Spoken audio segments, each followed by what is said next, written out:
veux que je te raconte l'histoire des orang-outans qui apprennent à se méfier des serpents? Ok, mais par contre, moi, je ne raconte mes histoires qu'aux enfants qui se lavent les dents. Donc attrape ta brosse à dents, ton dentifrice, et tu frottes jusqu'à ce que l'histoire soit terminée. 3, 2, 1,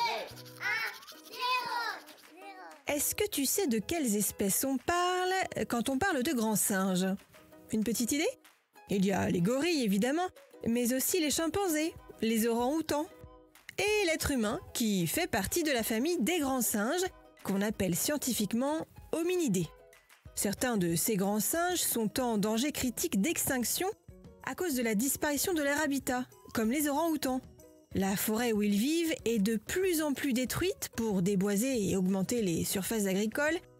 On ne les trouve plus que dans de toutes petites zones de forêt tropicales, en Malaisie et en Indonésie. Alors des associations se mobilisent pour les sauver et les relâcher ensuite dans la nature. Mais avant de pouvoir retrouver la vie sauvage, les orang-outans doivent apprendre les rudiments et le b.a.-ba d'une vie sauvage d'orang-outan. Ce sont donc des êtres humains qui leur apprennent comment se nourrir dans la nature, mais aussi à se méfier de leurs prédateurs. Tu veux savoir comment ils font? Je vais te raconter ça dans un instant.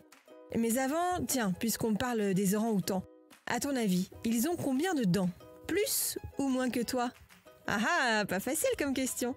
Eh bien, figure-toi qu'ils ont exactement le même nombre de dents que nous, les humains. 20 dents de lait et 32 dents définitives. Pour en revenir à notre histoire, il y a donc des soigneurs et des soigneuses qui sont spécialisés dans l'éducation des orang-outans pour les relâcher ensuite dans la nature une fois qu'ils sont soignés ou qu'ils sont assez grands pour se débrouiller tout seuls. Tu connais peut-être un peu cette espèce.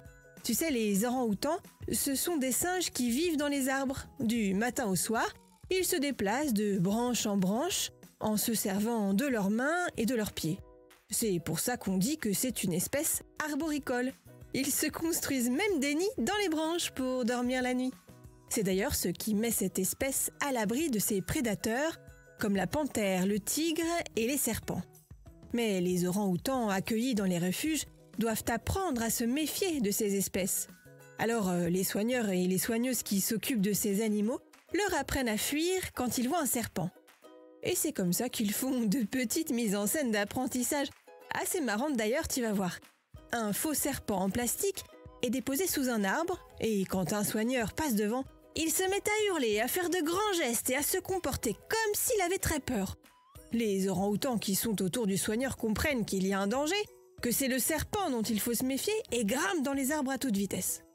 Ils se souviendront ainsi, le jour où ils croiseront un vrai serpent, qu'il faut filer le plus vite possible dans les branches. Montre-moi un peu tes dents. Fais A, fais I. C'est pas mal ça. Bien blanche comme il faut. Tant pis pour vous les caries. Allez, maintenant, au lit.